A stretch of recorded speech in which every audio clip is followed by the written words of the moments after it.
March 16th, 2023. Council meeting to order. If I could have Reverend Paul Means from Northwood Presbyterian Church come forward for the invocation. I would ask everyone to rise and remain standing for the Pledge of Allegiance. Reverend. Gracious and Almighty God, we thank you for your love and faithfulness, your goodness and grace, which we experience in so many ways. We give you thanks for the United States of America, for the beautiful state of Florida, and for the wonderful city of Clearwater in which we live. As we gather here this evening, may the conversations expressed and the items of business addressed be carried out with mutual respect and a desire to treat others in the same way we ourselves like to be treated.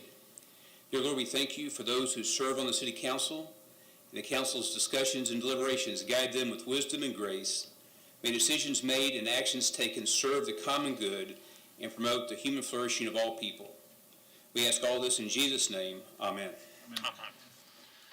I pledge allegiance to the flag of the United States of America and to the republic for which it stands, one nation, under God, indivisible, with liberty and justice for all.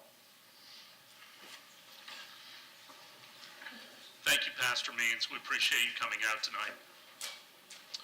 I want to introduce the dais. On my far right is our city manager. It's no longer the interim in front. Good evening. Councilmember Albritton. Good evening. Vice Mayor Beckman. Good evening. Councilmember Bunker. Good evening. Councilmember Teixeira. Good evening. And our city attorney, David Margolis. Good evening. We're going to start out tonight with a service award for 10 years of service. If I could have Cynthia Boyd come forward from Utility Customer Services.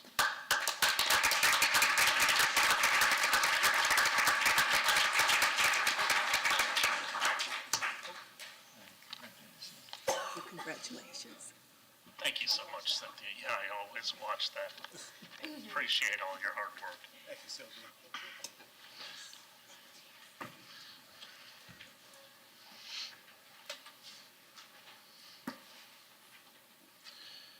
For you that do have agendas, we had 2 cancellations tonight with an employee of the month and also Tampa Bay Cares. We will have that presentation at a future meeting, but if I could now call forward John Nicholas and John Timberlake from the Phillies. We have a special guest in our midst this evening. It is the National League Championship Trophy. Oh, wow.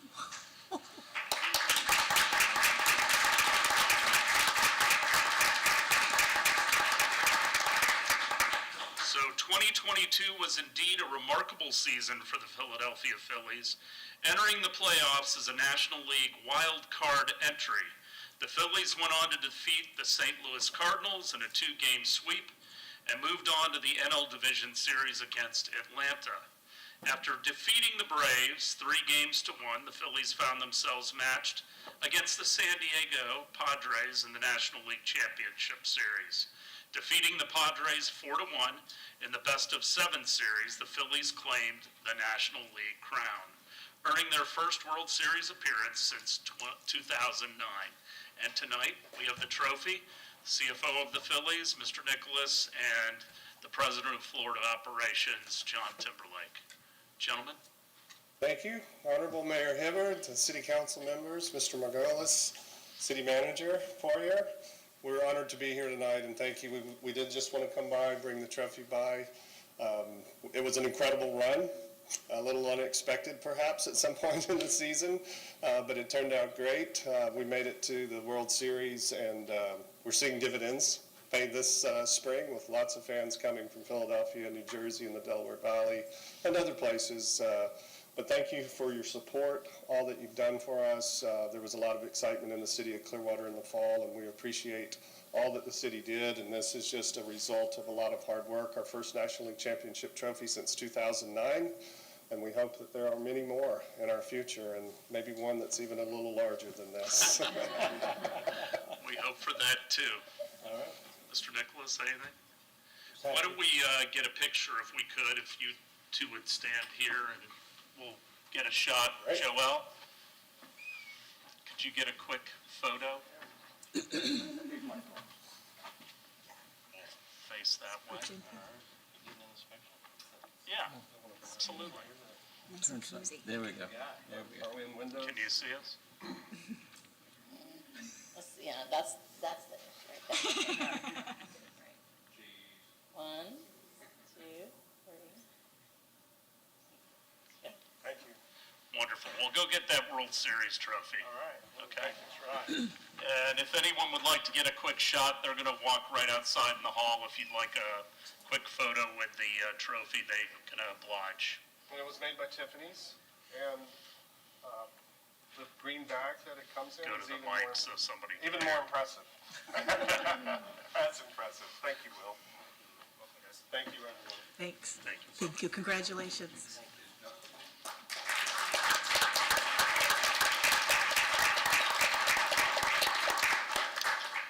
At this time, I'd ask if there are any amendments to the minutes of the March 2nd, 2023 meeting. Hearing none, do I have a motion? Move to approve the minutes. Second? All in favor? Aye. Opposed? Unanimous.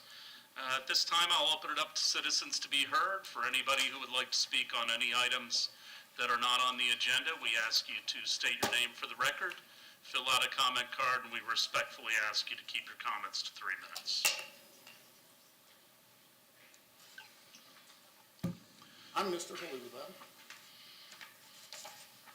And I feel as though Mr. Slaughter is a very busy boy. He's involved in many charities and nonprofits, mostly funded by City of Clearwater tax revenue. I don't believe Clearwater has any business diverting city money to any charities. It's just not proper city function. Now, the Long Center is operated by Parks and Recreation, and the nonprofit Clearwater for Youth is housed at the Long Center. Long Center's a nice facility, and CFY may be a wonderful charity. However, I don't believe CFY is an independent charity. It's apparently operated, funded, even housed by the City of Clearwater. CFY is fully integrated into the Parks and Recreation Department of the City of Clearwater as if it's one and the same. The executive director of CFY, Kevin Dunbar. It's that Kevin Dunbar. Tonight, I'm making a verbal open records request pursuant to State of Florida Statute 119. I'm requesting an accounting of all funds and any other expenses paid to Clearwater for Youth by the City of Clearwater. And I will provide Ms. Call a hard copy. I'm fearful that when the FBI starts pulling at the strings that are apparent in some obvious oddball things going on with the City of Clearwater, that the whole thing's going to fall apart like a traje barato.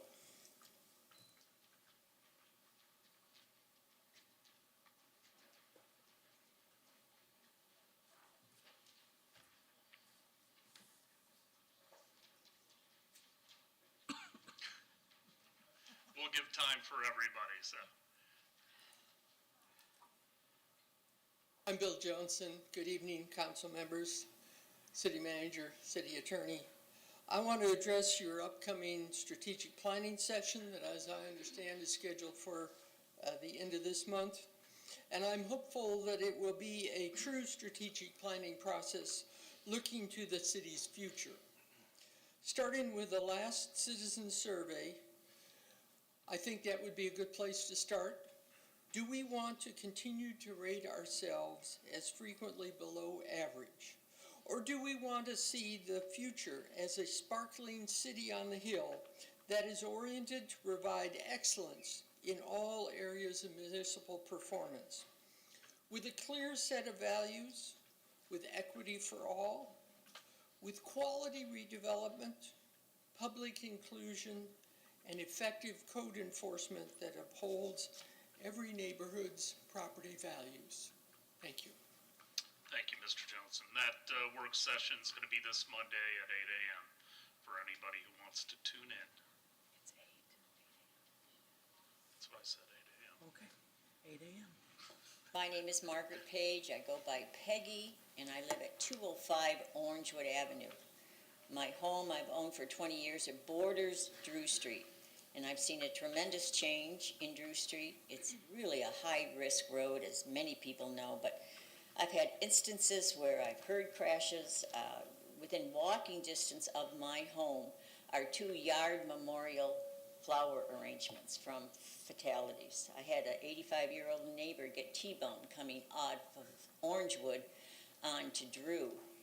Years ago, it was just a matter of paying attention and being alert, but now it's really high risk. I've had hospice at my home, and the workers said that when they cross Highland, they start looking in the rear view mirror to see if the car behind them is behind them enough that they can turn onto my street.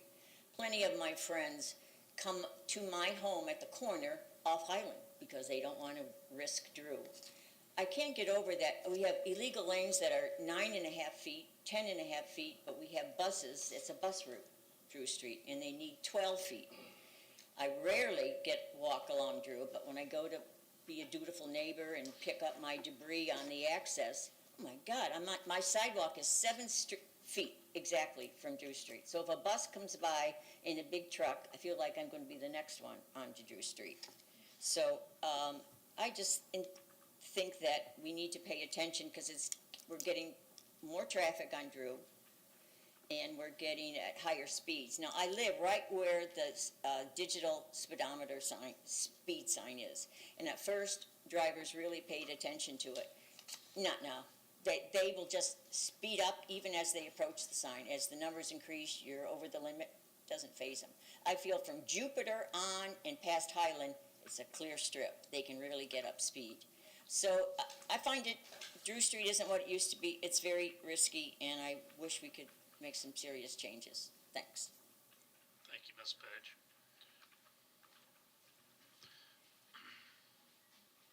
Hi, my name is Lisa Bills, and I'm a neighbor to Peggy Page, who just spoke. I live at 222 Orangewood Avenue, and I've lived here for just over 3 years, and I love Clearwater, and I love my neighborhood. But like Peggy mentioned, we've seen an increase in dangerous situations. And just like she mentioned, I actually also always check my rear view mirror because I'm afraid when I'm turning onto Orangewood that I'm going to get rear-ended. And like she said, there have been fatalities nearby. She also mentioned how it's become quite the thoroughfare, even though there is the speed checker right there in the corner.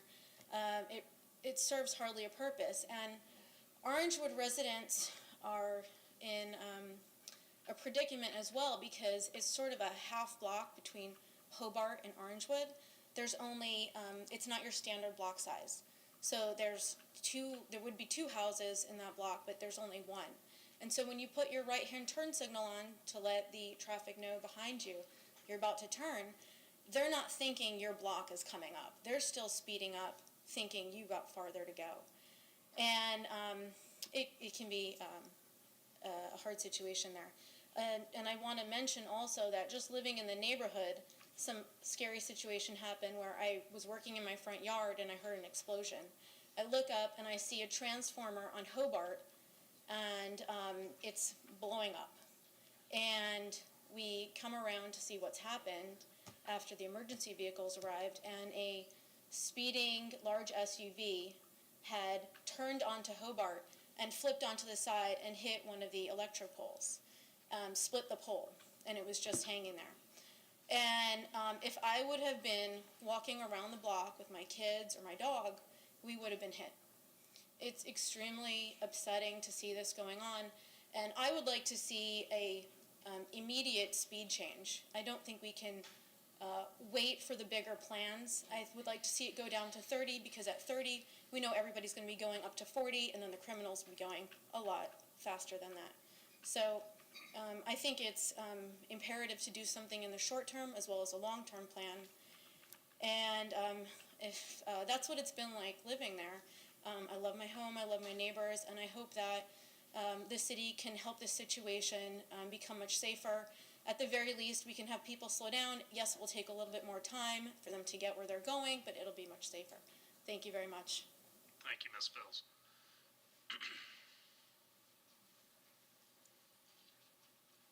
Good evening. Bob Gibson, Clearwater. I'm now a retiree drawing Social Security, but in a previous life, I was an aerospace engineer for a Fortune 500 company for 35 years and had a wonderful career. I've been a hangar tenant at Clearwater Air Park since the early 1990s and have probably spent close to $100,000 in hangar rent since that time.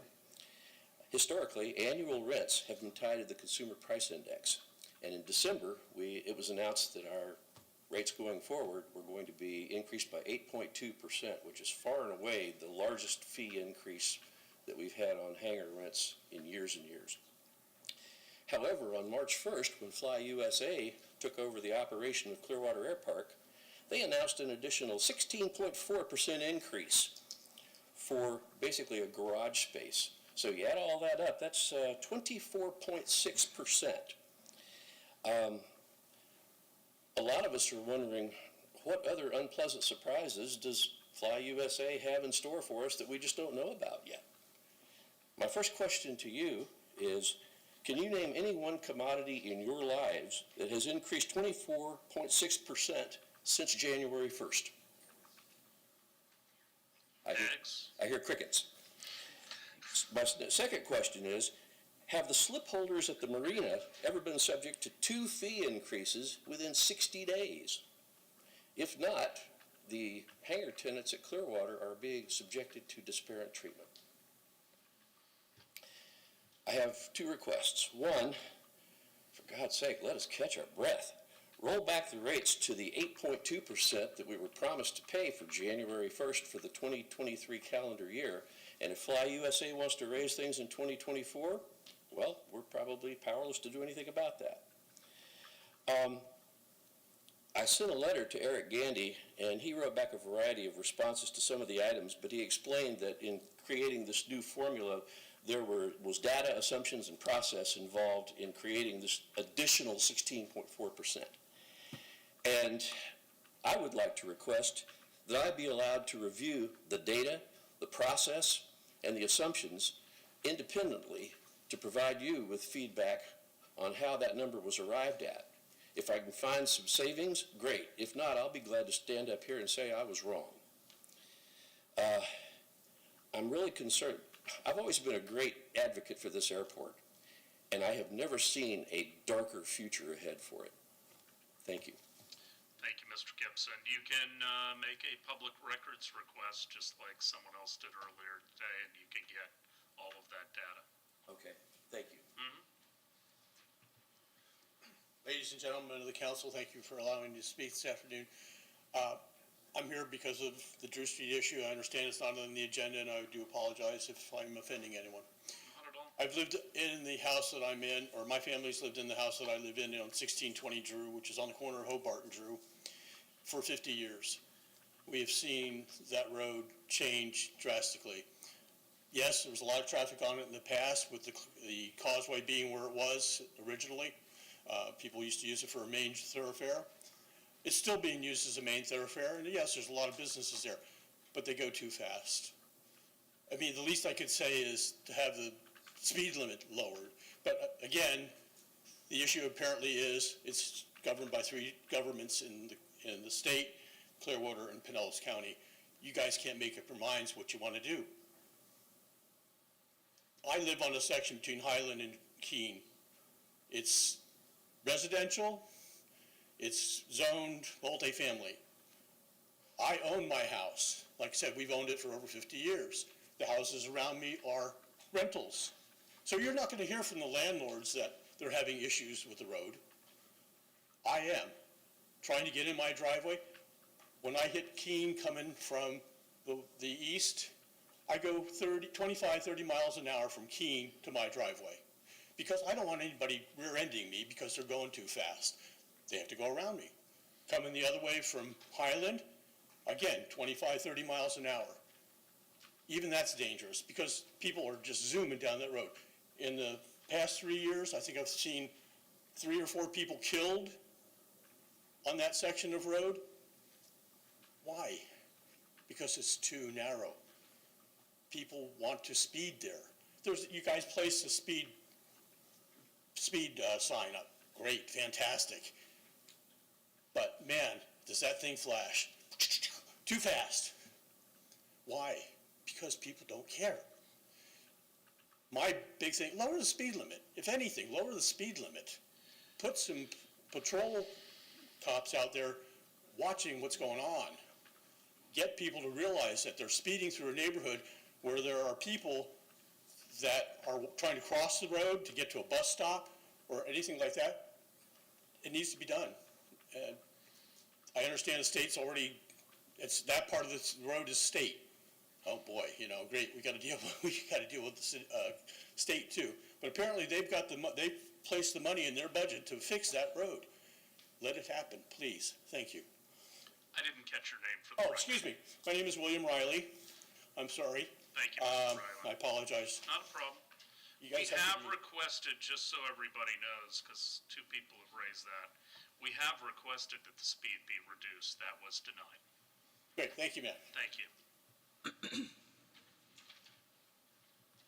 Good evening. Thank you for being here today, and thank you for providing this platform for your citizens. If you could just give us your name for the record. My name is Tien Hara. I live between Martin Luther King and Myrtle. And like everyone else, I have an issue with the speed. The speed on Drew Street is out of control. And folks, sometimes including myself, we forgot that there's a speed limit of 35 and we all drive on that road like we are on I-275. There's no turning lane, and so when you want to turn, it's very difficult. Back out of my driveway, off-season, it's okay. But on-season, the traffic lines up from Myrtle all the way down to Martin Luther King. And to back out of my driveway, it's a task. It's also a challenge, and it's a wait from 3 to 5 minutes. Drivers that drive on Drew Street are utilizing my front yard as a dumpster. So I have, every day, beer cans, booze bottle, cigarette, and you name it. As far as the speed on Drew Street, it is a very dangerous road. My husband suggested that perhaps you can put a camera because there are signs says to slow down, and none of the drivers are slowing down. In fact, they speed up because they want to make up that yellow light. So perhaps putting a speed camera would deter the speed. Thank you. Thank you, Ms. Sarah.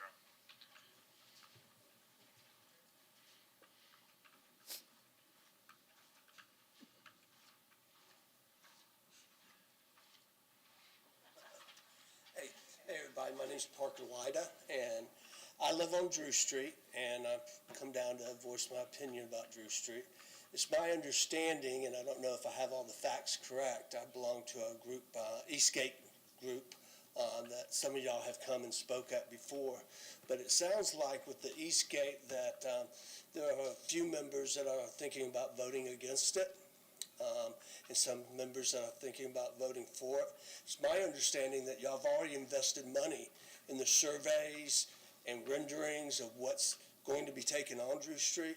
And I think that would be a shame to waste that money. Also, Drew Street's very dangerous, as we all know. My uncle actually was crossing the street and got hit. He actually flatlined on the way to St. Petersburg when they revived him. He's fine now, but that's a personal thing with me. But it sounds like the ball's been going to get Drew Street going. I've seen the renderings at our group, and it's going to be absolutely gorgeous. And being a resident right there off of Drew Street, I know that's going to drive up the value of my condo too, because it's going to also match the sister street over in Cleveland. So I hope y'all decide to go ahead and follow through with this project for Drew Street. I really do. Thank you. Thank you, Mr. Lyda.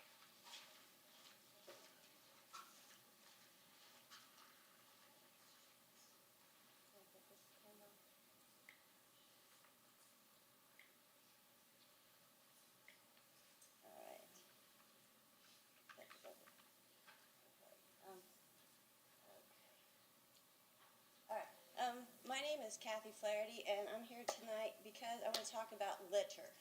I saw this over my Facebook feed. It looked like the city of Clearwater had some people go and learn about litter and preventing it in the city of Clearwater and in Pinellas.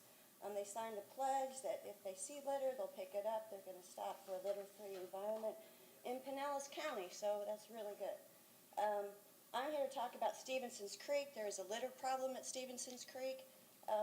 Stevenson's Creek is the city of Clearwater's only creek. It's 3.2 miles. It's an estuary. It comes out here. You have manatees and dolphins swim out here.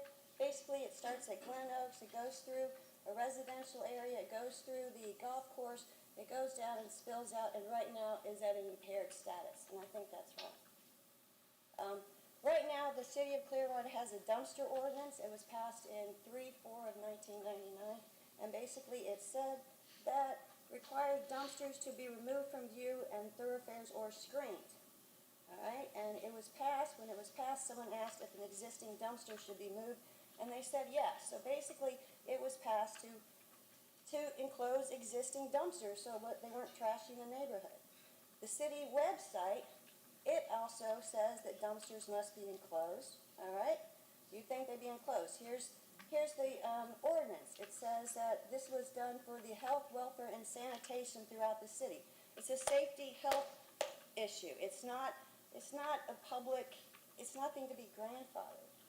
So anyway, and also it says that commercial establishments must eliminate wind-driven debris and unsightly litter conditions about the establishments. I mean, this is the law that's on the books. Here's another part. I only have 3 minutes, so I can't really get into all this. Enforcement, we have enforcement clause in there. Any persons, they can be prosecuted if you litter, all right? So this is the issue right now. This is just some of the dumpsters. I went around and took pictures of them and put them on a map. So right here is Stevenson's Creek. When it rains, all this goes down into Stevenson's Creek, all right? Now, it doesn't happen every day, but there's at least one of those dumpsters looks like this every day, all right? These are just random. These were taken within the past week, all right? These dumpsters, here's a storm drain. Stevenson's Creek is right here. Stevenson's Creek is right down here. Stevenson's Creek, they don't even have lids on them anymore. I mean, this one's sitting out in the middle of nowhere. This is Stevenson's Creek. Stevenson's Creek is right here. This one's sitting out in the middle of nowhere. These sit on the roads. These are their permanent spots, which is totally against the ordinance, and it drives me nuts. So I argued. I've been complaining about 2 years. So this is what they've done. Dumpster art. Thank you, Ms. Flaherty. Do something about the trash.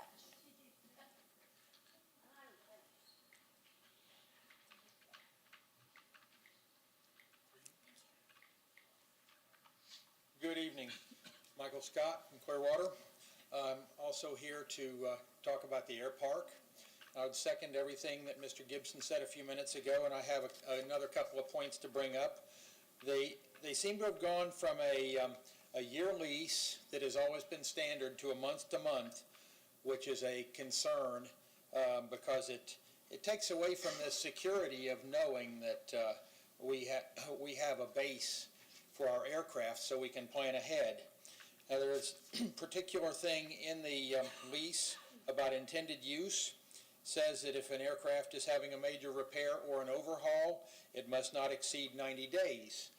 Now, I'm a partner in an aircraft on the field, and of course during COVID the supply chains were worse than they are now. They've improved a little bit, but they seem to be having a misunderstanding of what it takes to, so let's say, overhaul an engine. We had our engine overhauled. A lot of things had to be sent across the country to a factory to be overhauled and then sent back to be installed. The mechanic who did that is here in the room, right there on the second row. And we hurried as much as we could, but it took a lot longer than 90 days. And now they're putting it in the lease that we could be in violation when we're doing the best we can to get things fixed up. We have a field here where the runway is too short for corporate jets. They're probably going to go to St. Pete Clearwater. And the environment there is most suitable for the type of small aircraft that make up the majority of the tenants there. But they seem to be really trying to make it untenable for this type of small aircraft to work there. But it's not really an airport which is really going to be that suitable for large corporate aircraft. It just doesn't have the facilities and the types of use it's been getting is what it needs going forward, because that's what it's set up for. But they seem to be making it very untenable for us to do what we need to do, and they need to understand what we have to do just to keep our airplanes running. Thank you. Thank you, Mr. Scott. Good evening, ladies and gentlemen. My name is Steve Jones. My 54-year-old Cessna has lived at the Clearwater Air Park since it was 32. I too share some concerns. I just stopped by and picked up my proposed lease agreement the other day. And again, my increase year over year for the shade hanger I'm in was 20%, which is of a concern. And another concern is there's a 90-day notice provision, and my lease can be terminated by them for no reason whatsoever. So basically, I could be looking at my rent doubling every 90 days. It's kind of untenable. If this is I'm a free market guy. If this was a free market, then I could move my airplane somewhere else, and they'd be forced to be competitive in the market. Airports are not a free market. If you guys know what you went through to build new hangars at Clearwater Air Park, you're well aware of that. There's location issues, et cetera. So I would be hard pressed. I'd have to get on a list somewhere else and wait, possibly months and months and months, and or just sell my airplane if there's no place to put it, or suffer the financial consequences. So I would like to see some kind of stability in that, and hopefully a rationale for increases. Again, like I said, if this is a pure free market situation, you lease the airport to them for X plus a percentage of the revenues, I would think, and they charge what the market would bear, and they'd know what the market wouldn't bear when people started leaving and going elsewhere. But that can't happen in this market, quite frankly. This is a very special asset. They're very restrictive. It takes years to build new hangars and get new space allocated at any airport. So that is an issue. So again, I would like to see some kind of pro rata increases going, inflation adjusted. If there needs to be improvements made, theoretically they've got a budget for those improvements. Show it to the airport council, the airport authority, and get the increase above and beyond inflation approved. Everybody understands inflation. We certainly expect to see that. But like I said, right now I need to know what to do. Don't think I can sit there and wait until I find out I have 90 days to find a place to put my airplane or put it up for sale. So I need some stability, and I thank you for your time. Thank you, Mr. Jones.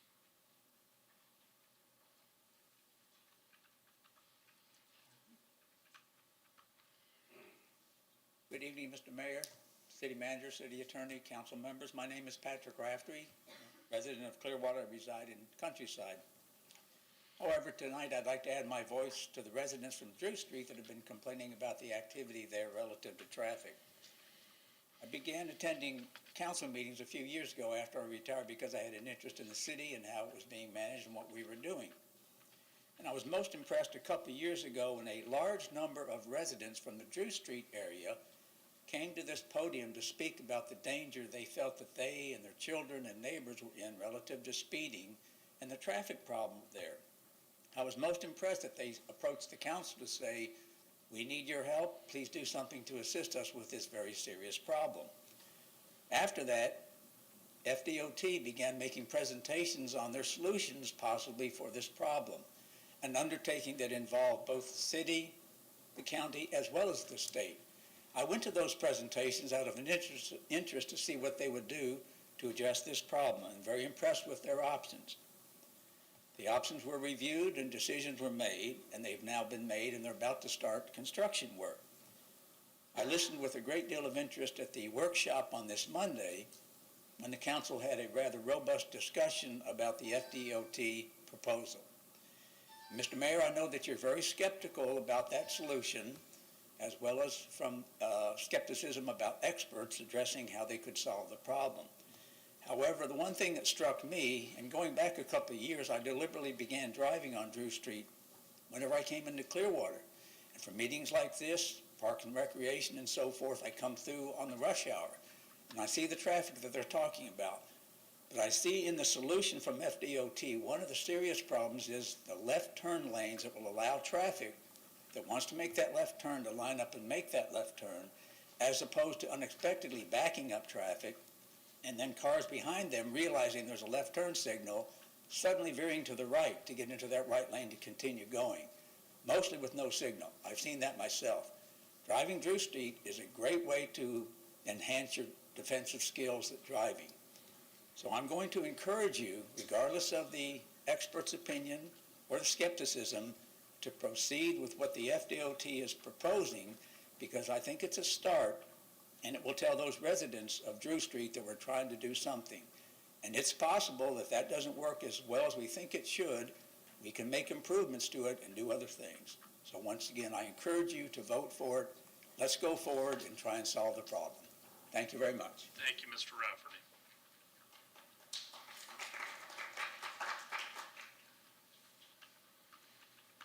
Good evening and happy St. Patrick's Day tomorrow. My name is Karen Cunningham, and I just want to tell you that I just got back from a tour of Ireland in the fall, and everybody that you meet there says, oh, do you know, so I have a cousin in America, and so I just want you to know, if you have a cousin in Ireland, your cousin says hello. So now I will go on. I want to speak about the FDOT plan for Drew Street and why I think it's important and very worthy. First of all, it isn't narrowly focused. It isn't focused only on the movement of vehicles. Instead, it's multimodal. It deals with a comprehensive movement of cars, buses, bicycles, and pedestrians as well. Secondly, it isn't focused on the here and now. It's futuristic in its outlook. We're like many other major cities in the United States in that we don't have the land anymore to widen our roads or to develop more roads. We have to work with making the roads we have using engineering and technology to make our roadways smarter and work better. Third, it isn't one of those fads that we're very prone to in the United States. It's went through a lot of thought processes and iterations. It began with MPO looking at MPO Forward Pinellas doing detailed studies to identify the safety needs and other issues along that road. FDOT invested $400,000 in engineering studies by its consultants. Numerous public input sessions were held where many people probably in this room attended, and we were given several alternatives, and we picked the alternatives that we thought were the best for this roadway.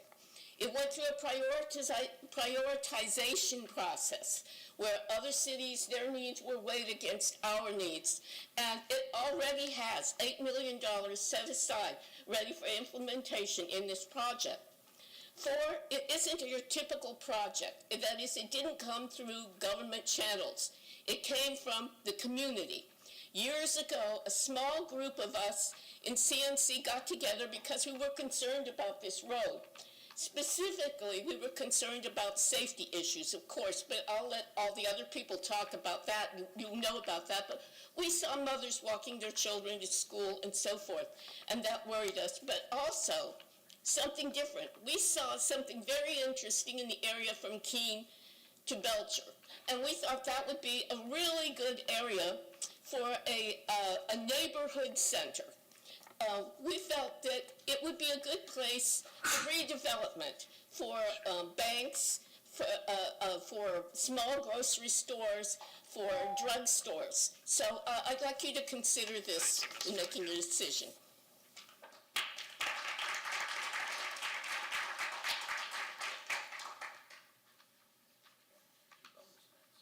You get 2 bonus minutes?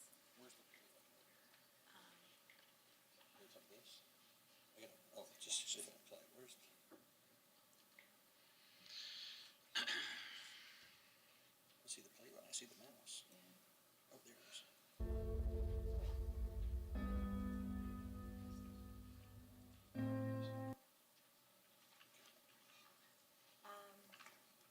Mr. Reardon has 2 minutes. Lindsay and Gwen?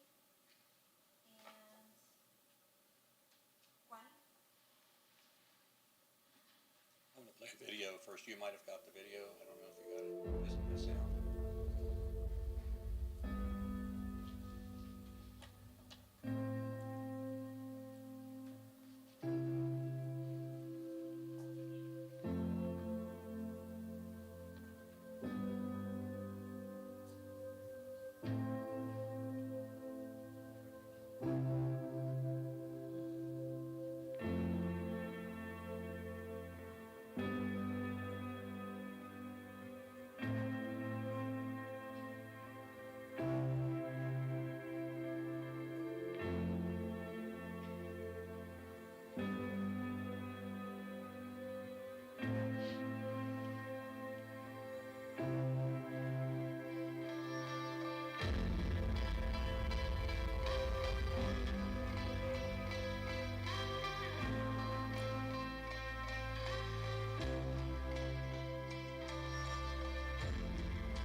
Oh, I turned it off.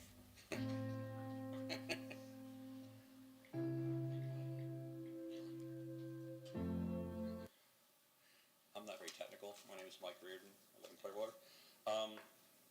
Per the consultants, F. Kimley Horn, that did the first Fort Pinellas grant consultation, and the consultants used by FDOT, Drew Street never has been and never will be considered a thoroughfare. Someone mentioned a thoroughfare. It's not a thoroughfare. It's a residential neighborhood.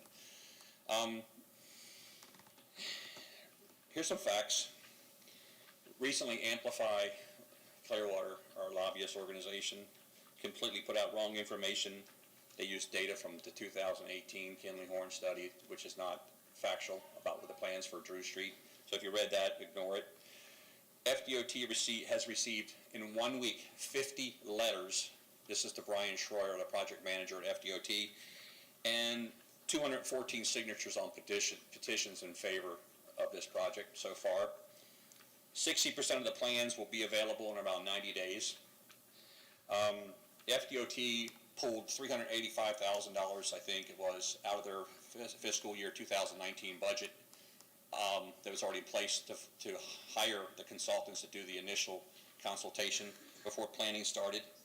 Previous councils voted 4-1 to proceed with this project. Currently, or nearly shortly after that vote, I don't know what's going on, but somehow Tara Kivett got her marching orders to give to Omar Atala, and they've been nothing but a pain in the ass with the FDOT and distancing the positive relationship Clearwater previously had with the FDOT and our MPO for Pinellas. I think when you got a project going like this and you give it the green light, I'm not sure why you have your personnel trying to sabotage it. 2 professional traffic engineering firms, as I mentioned, have spent years. Kimley Horns was a year, and the current organization, the FDOT, has spent more than a year studying Drew Street. Clearwater, in the past 40 or 50 years, has never done a comprehensive study on Drew Street or anything to try to improve it. They've done nothing but tell many residents, including myself more than once after my son and wife were rear-ended at Betty and Drew, that it's a state road and the state won't fix it. Well, it really hit the fan when you got a hold of FDOT, and we didn't have Fort Pinellas, and people weren't directed to FDOT. This road would be sitting the way it is right now, and nothing would be changed. Nobody in their right freaking mind wants this road widened and made into a faster, more dangerous drag strip through residential neighborhoods. How many roads in Clearwater has ABC Action News done live reports on? I only know one, Drew Street. The citizens are no longer requesting that this get done. We are demanding it gets done. And come hell or high water, this is going to happen. So you might as well call off your dogs, put your traffic engineering personnel into a position, because you need to open up Cleveland, which you did a double lane elimination on Cleveland, because when the D'Annunzio Gotham project goes and other development in Clearwater, you're going to need to get cars in here. So open up Cleveland. You closed it down 2 lanes, you can bring them back. Thank you.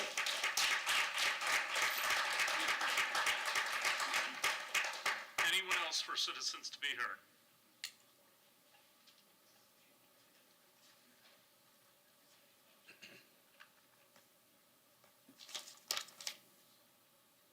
Honorable Mayor and council members. I'm Glenna Wentworth, most of you know me, a resident of Clearwater and a member of the Environmental Advisory Board. I participated in one of the first resident input meetings sponsored by FDOT that explored the issues with Drew Street several years ago. It was probably 4 or 5 years ago. I strongly support the complete street design for Drew Street to improve safety and accessibility for vehicles, pedestrians, and other modes of transportation. I am an avid bicyclist. I ride a different trail a couple times a week, the Pinellas Trail, the Duke Energy Trail, and happily now the Druid Trail, which to my knowledge is the only east-west trail in Clearwater. There are great north-south trails up and down Pinellas County, but there is a real dearth of east-west trails. When I ride these trails, I always see people who are commuting, people who are going to and from work, or they're shopping. Sometimes I see people with groceries. 11% of Clearwater does not own a car, and many others prefer not to drive a car to get around if they could help it. There's been a big increase in purchasing electric bicycles and other electric modes of transportation since COVID. People want to be able to run errands, recreate, and go to work safely. At present, I was thrilled to hear that there are plans for a 10-foot wide bicycle and pedestrian trail as a part of the Drew Street Complete Street project. As a member of the EAB, I'm always mindful of the environmental impact of a project.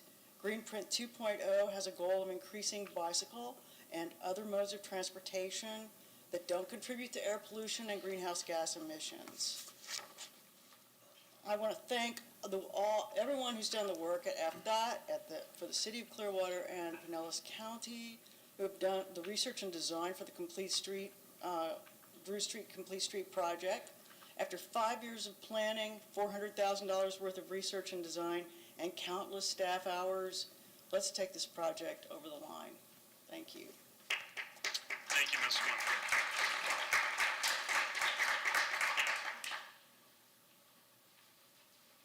Good evening. My name is Janal Lasala. I reside at 401 Pennsylvania Avenue. I have not filled out the form, but I will. Good evening, Mayor and City Council members. I'm here to add a voice in support of the complete street designs for Drew Street. 401 Pennsylvania is part of the Plaza Park neighborhood, and we immediately border Drew Street. It's a very family-oriented neighborhood, parents with their kids, and we all love to walk. and we would love to walk to downtown more. We're immediately adjacent to the Country Club Estates neighborhood as well, and I know that that neighborhood is very much the same, family-oriented with lots of families with their kids. And these are going to be the two neighborhoods, in addition to the other neighborhoods around downtown, that will frequent downtown more if it's safer for them to walk along Drew Street. So I'm here to provide a voice of support for that project. And the two main reasons that I've heard from all the citizens that have spoken in support of this project are safety and protecting life. Please be pro-safety and pro-life. Thank you.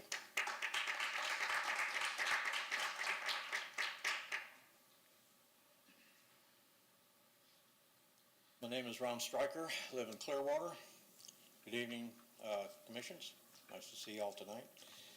I understand we have a lot of problems in Clearwater, but we also have a lot of things that have been taken care of in Clearwater also. I'm here to talk about the airport particularly. I have other issues too, but I'm not going to go into that tonight. We need to do something about getting all of our people together. I have talked, I won't mention any names, but I have talked with the recent FBO operator about it. And I think one of the biggest mistakes that they made, and I don't know if they realized it, if he would have called a tenant meeting at our air park, I know all the tenants. I know everybody there. I've been there since the 70s. I've flown out of there. And I know for a fact, if he'd have done that, I would have promoted it 100%. I love Clearwater Air Park. I've been a pilot for almost 50 years. I'm not giving it up. This is my thing. When I first moved here to Clearwater in 1957, I said, this is where I want to live the rest of my life. This place is a paradise. Well, in short order, that paradise is disappearing.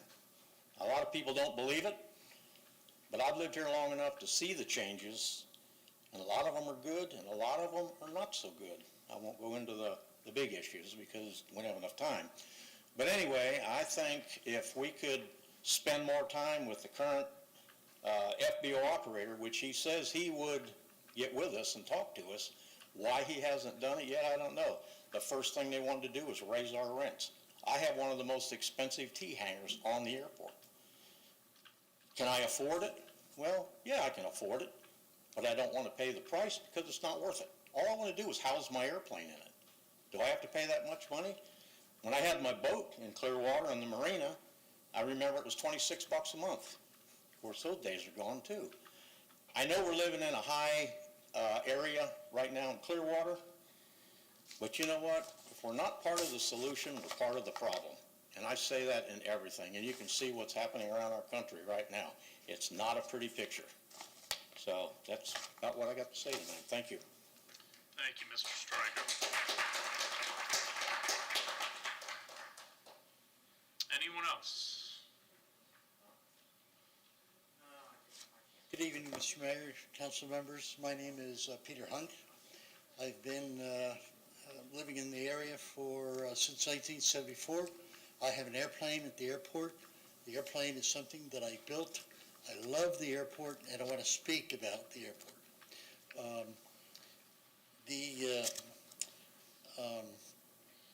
I'm in hangar India 3, and it is my understanding that I had a contract with the city of Clearwater through David for a lease on that hangar. And when January 1st came, I understood that that contract was good for the entire year. And now we have somebody else coming in to operate the lease of the airport, and it appears as though that is changing. I think that's unfair. I think I'm having trouble meeting that expense. I've been president of the chapter of Experimental Aircraft Association on the airport. My airplane has won the Reserve Grand Champion Award at Lakeland Air Show.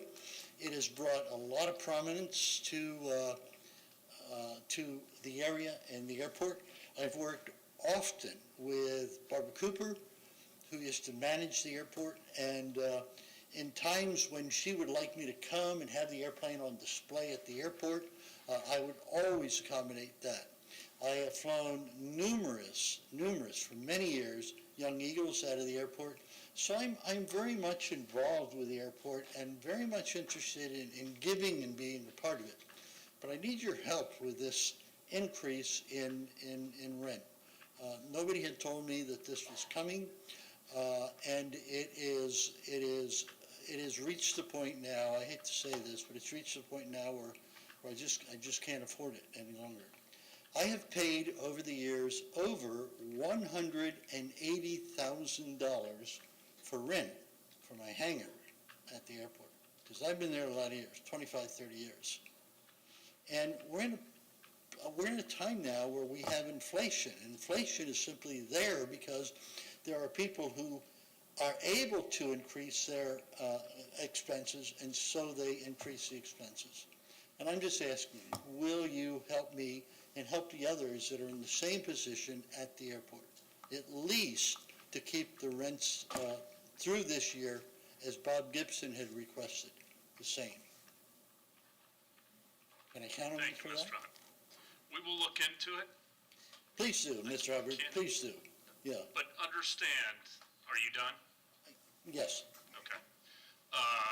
Understand that the air park has needed many upgrades for a very long time. And when I mean upgrades, I mean just general maintenance. And those have not been done. So the question is, should all of the citizens of Clearwater be subsidizing the air park for the people who use it, or should the people who are actually utilizing the resource be carrying that water? And that is what changed when we changed the contract. And we will look into the increases that you're referring to between December and then the additional increases in March that have been referred to by all these folks, okay? Yes. But I can't have a debate with you. If you give your information to the clerk, we'll get back to you, I promise. Can I say 30 seconds in response? I can't do that, because if I do it for you, sir, I I've got to let everybody else come up and have another 30. I understand. So that's the one rule I just don't break. I understand. I'm sorry. I've got your contact.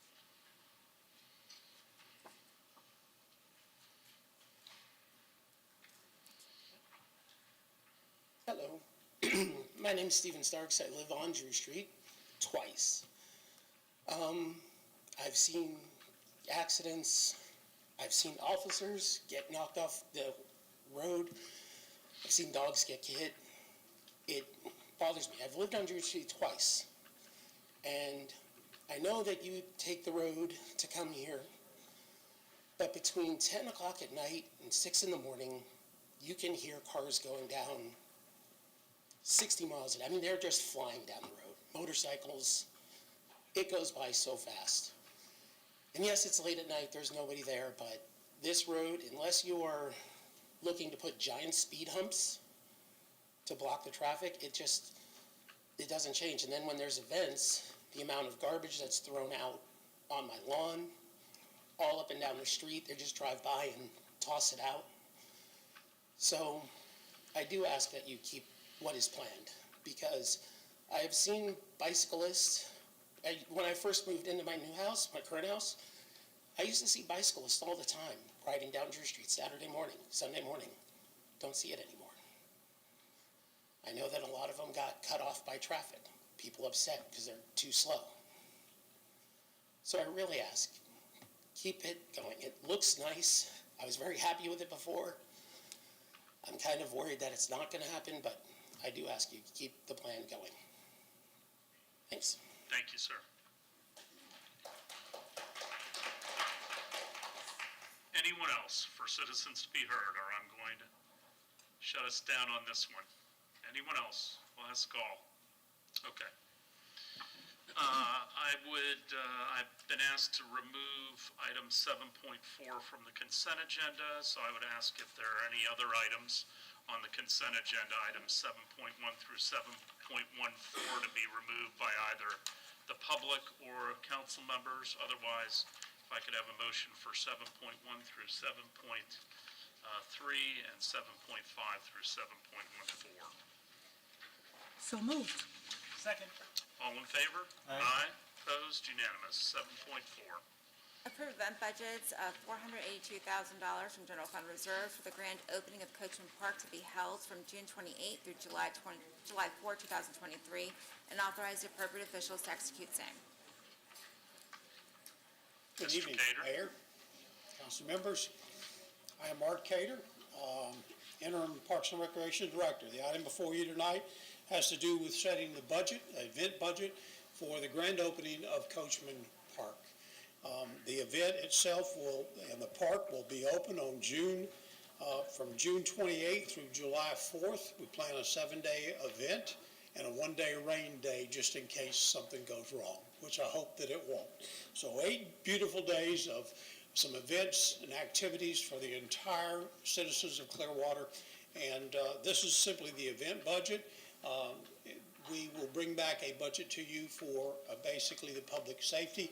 That'll be coming back at a later time, as well as the traffic patterns and those types of things of how we'll get people to the events. I might say that these events will welcome everyone, and for all the citizens of Clearwater, we're just excited about this and happy that the park will be open. Any questions? Any questions from Mr. Cater? Anyone from the public to speak to this item?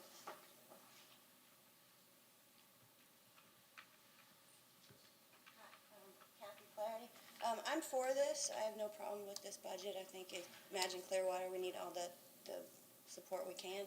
I'd like to see more. I'd like to see actually, like, maybe Catherine could come down here and do a presentation from the city council before the park opens so people could know, because I don't think she's really been down here to do a presentation. I think it'd be nice for the public to see something. And also in the plan, it talked about trolley stops. I'd like to see if we could, because also the streetscape is being done, Cleveland and everything. The businesses up there on that edge, especially down Gulf to Bay, we are at our businesses don't have parking. One whole side of the street is gone. The restaurants haven't, they're losing thousands of dollars every month. We're getting hit hard up there, the businesses. My business isn't so bad because we're more of a destination business, but I know like the walk-up businesses are having a really hard time. So what I was thinking, maybe you guys could do a trolley stop at the festival core. People could park up in that area. They could get on bikes. They could use the bike path. They could get down there. I'm not saying do a whole festival or anything up there, but, at least bring people to that area too, because we need some help. We've got some good businesses that have been struggling. We really do. And so it'd be nice. The bike path looks good, and it'd be nice to see it pretty, but don't forget about us up there, okay?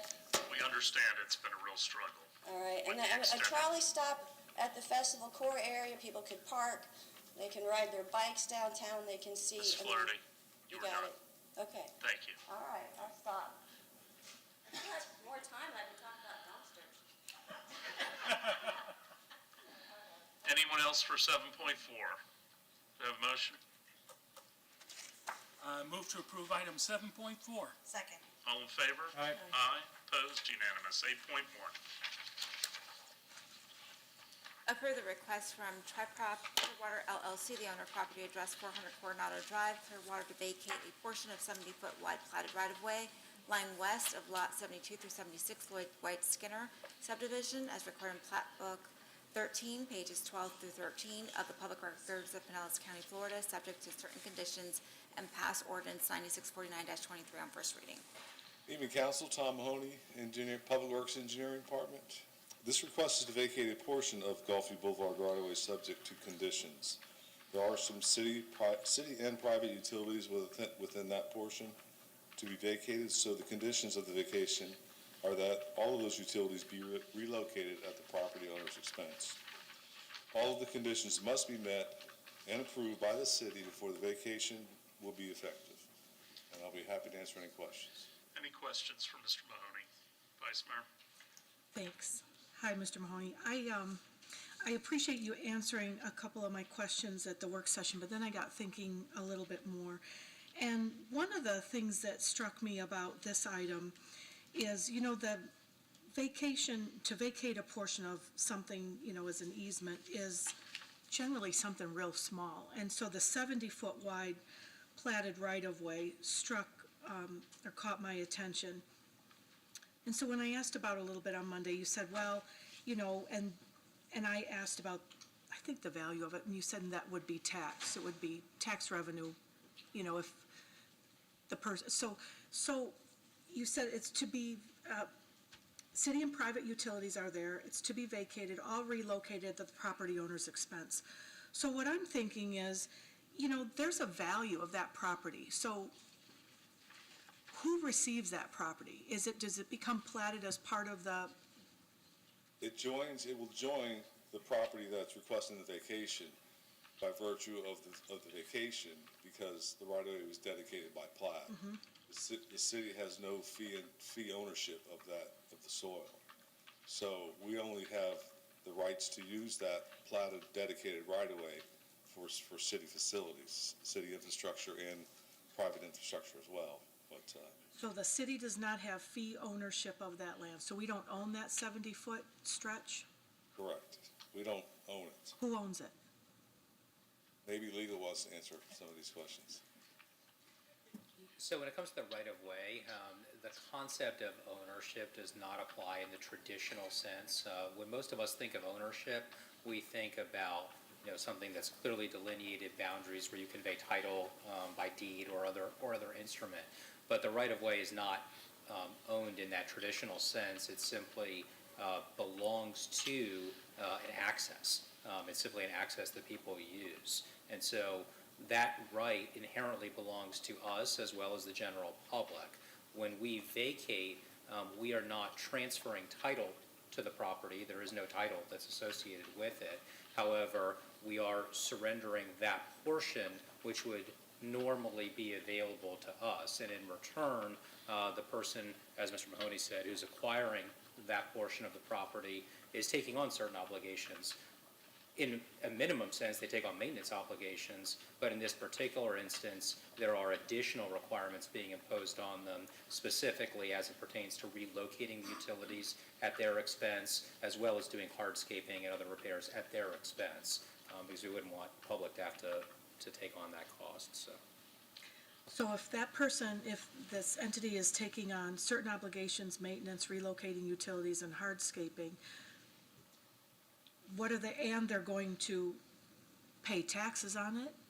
Yeah, it will join their property, and the tax assessor will add that square footage, that amount of land to their parcel, to their existing parcel. So what do they get out of it? They get to use the land. For landscaping only, to keep it I don't keep it review the attractive? development. I don't review the development. That would be under the development order. Okay. Because it seems like they're taking on a whole lot of expense.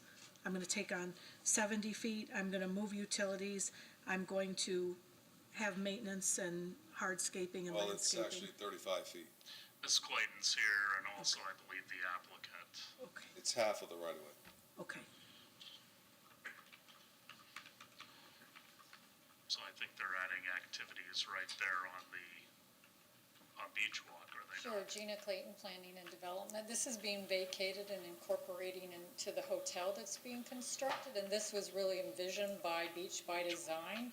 It was a way that we helped incentivize an active front along Beach Walk, so that's what they're gonna be. Have we done this with other properties We've done along it Beach all up Walk? and down All of them? along Beach Walk. That's right. Yeah. Thank you. And the public still gets to have access, right? Can walk through it, from the hotel onto golf and the The beach? public will still have access to all the beach walk amenities, yes. Okay, just wanted to make sense of all that. Thank you. Other questions? Anyone from the public to speak to this item? I'll give you last. I've got a citizen. Good evening. I'm Dennis McDermott. I live on Lakeview Road. And when I first saw the legal notice that was posted, I couldn't understand it because it was already read, so I won't read it again. Something about Lloyd White Skinner subdivision. Anyway, I went and looked to see where this was, because it's a big piece of property, 8,000 square feet, I think, as I remember reading later on in some other, and I drove by the property. It's right there facing the beach. It looks, actually, it looks as though, if I looked at the aerial map that was included with the council presentation, it looks as though it's back off the road, but if I look at the sketch that was provided by Landmark Engineering, it looks as though it's actually taking a piece of South Gulfview Boulevard, which is in front. So it's very confusing. It doesn't all correlate. And I'm also concerned, as Mr. Beckman said, that when you take a piece of property, you take a piece of right-of-way, you reduce the value of the property. When you give back a right-of-way, typically you increase the value of the property because it's no longer encumbered, it's no longer constrained. I hope that makes sense, Attorney Margolis.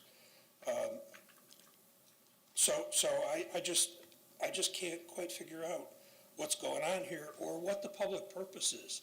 What is the public purpose for vacating a right-of-way, particularly right facing the beach? I mean, you've done it before. Well, that doesn't make it right. It doesn't make it clear. So what I object to right now is that the original notice was not clear, number one.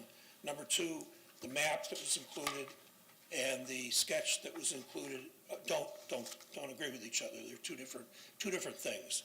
So I guess on behalf of my fellow Clearwater residents, property owners, stakeholders, and voters, I just object to any further discussion of this matter until all the questionable details have been fully, lawfully, and adequately resolved. Thank you. Thank you, Mr. McDermott. Mr. Margolis, do you have anything to add? Not a lot. I mean, as far as the public purpose goes, and as far as the desirability of beach by design, I mean, those are questions to which I would probably defer to Ms. Clayton.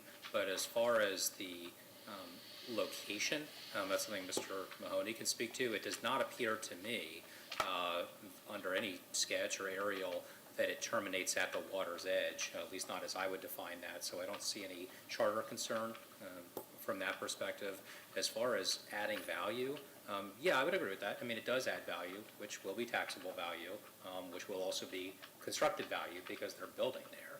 So I would agree with that, but it's not subtracting value from us because we're not transferring title to any sort of real estate that we own. So it's not a zero-sum game.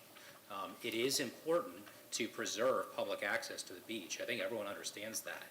I don't think that city staff would recommend to the council an approval of a vacation on the beach that would suffocate public access. I mean, this one is being approved because it's not going to have that effect and because people are going to retain that access. And then finally, I just want to point out that this particular vacation on this particular property is pursuant to a development agreement that the council has approved. I mean, this council just a month ago approved an amended development agreement that specifically calls for the vacation of this particular right-of-way for these exact reasons. So at this point, we're really just fulfilling the ministerial act of keeping our promises under the development agreement. So that's all. The applicant is here.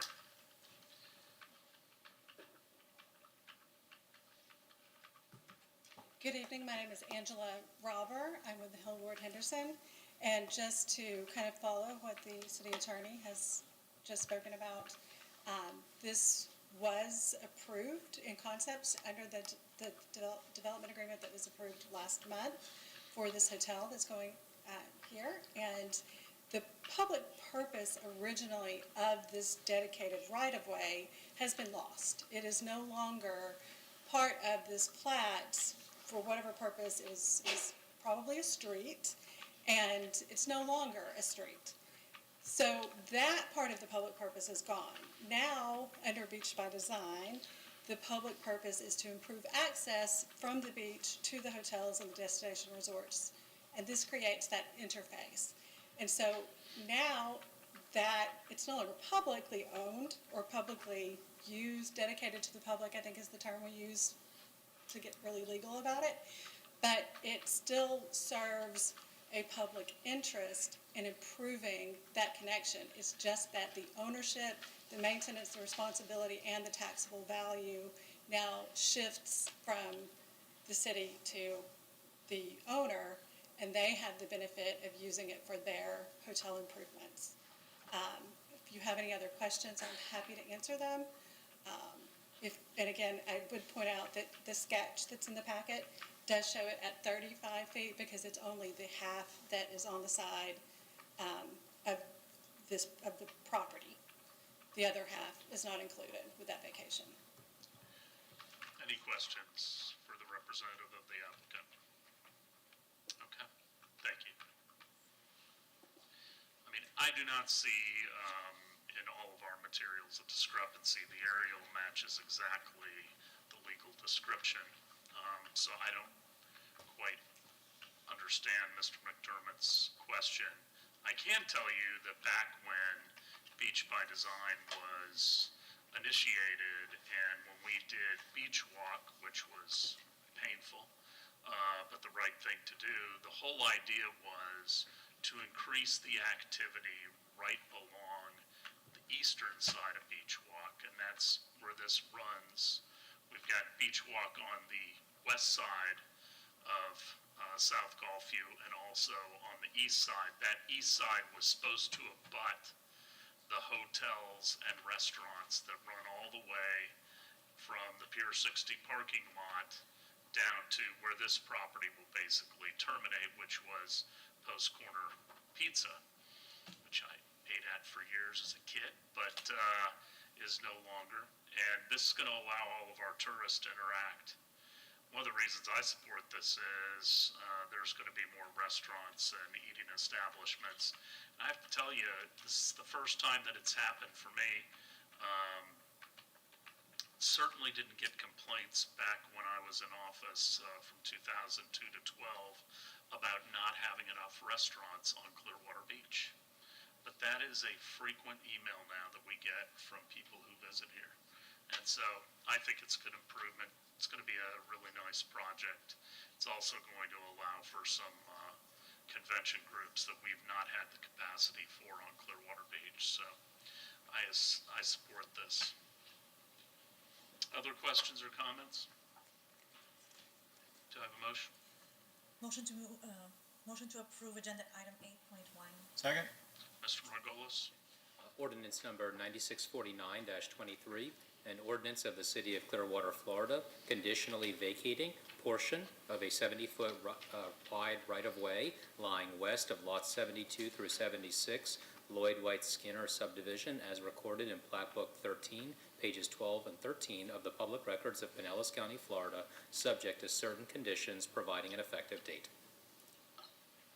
I have a motion and a second. All in favor? Aye. Opposed? Unanimous. 8.2. Approve the annexation of future land use map designation of residential low, RL, and initial zoning atlas designation of low medium density residential LMDR district for 1754 West Manor Avenue and pass ordinances 9653-23, 9654-23, and 9655-23 on first reading.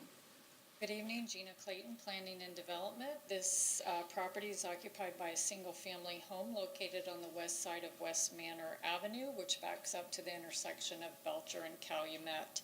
The owner is requesting annexation in order to receive sanitary sewer and solid waste services. Staff is recommending approval as the property is contiguous to city boundaries, and it will not result in any sort of adverse impacts on city services and is consistent with the Comprehensive Plan and Community Development Code.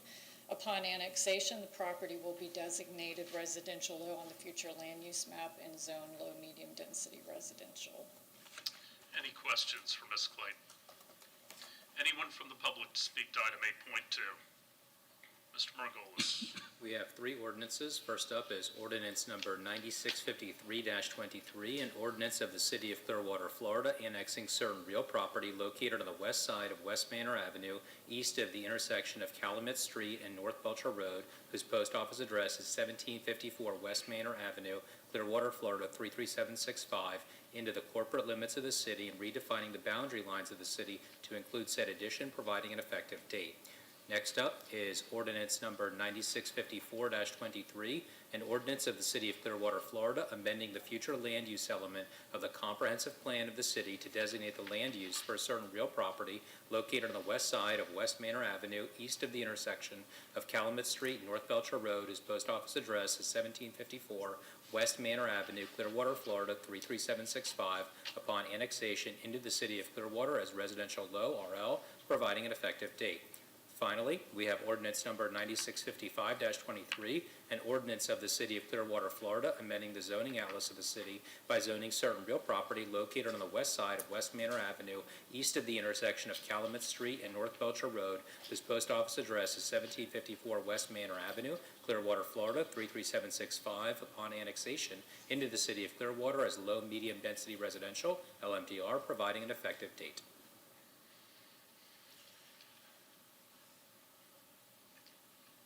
Do I have a motion?